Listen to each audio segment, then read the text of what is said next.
I think in one of my posts, I referred this attack as a blitzkrieg-like attack.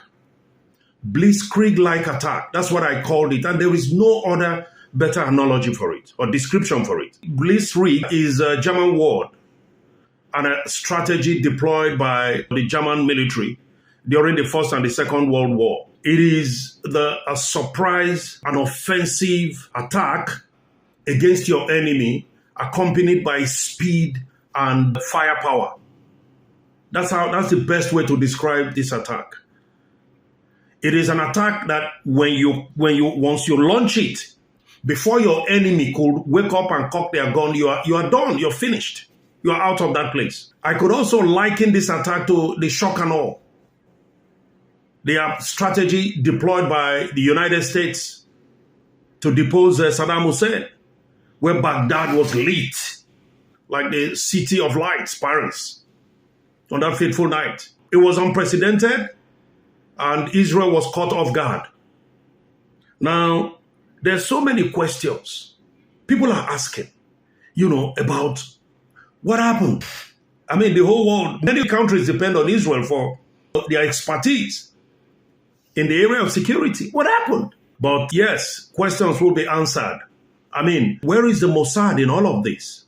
We're talking about the most revered international spy agency in the world, or one of the most revered. But in the global world of espionage, Mossad is right there. How did Hamas break through the eagle eyes of the Mossad? How did Hamas break through the eagle eye of the Shabak? Shabak is Israel's internal secret service that are very ruthless. How did Hamas permeate or bypass their eagle eyes and inflict such damage?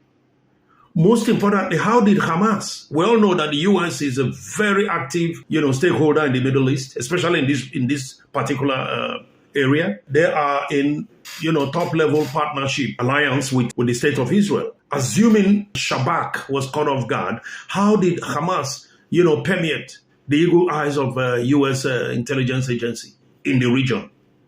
These are questions to be answered, because this is a monumental, catastrophic and colossal intelligence failure from all quarters. At the end of the day, heads will roll. If you understand the sensitivity of this area, that Israel is uniquely placed in a place where it's surrounded by enemies, they are willing to eliminate Israel from this region.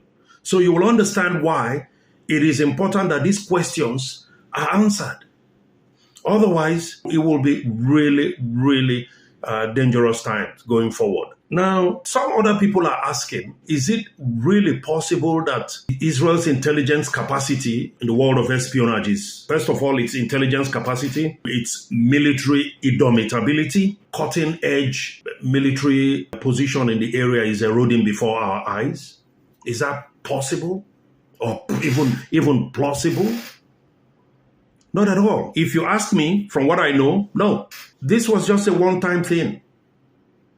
Israel will recognize and identify what happened, where they erred.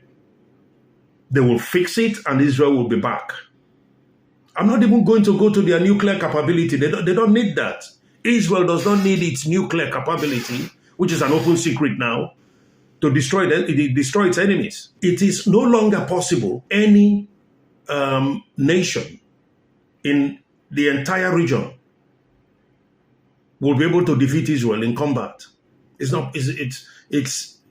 all, it has never happened. Anybody who is thinking that Israel is done, should think again. For once, they let their guard down and they are paying heavily. And I can tell you unequivocally, from what I see reporting here on the ground in Israel, Israel paid a very high price. But they will bounce back.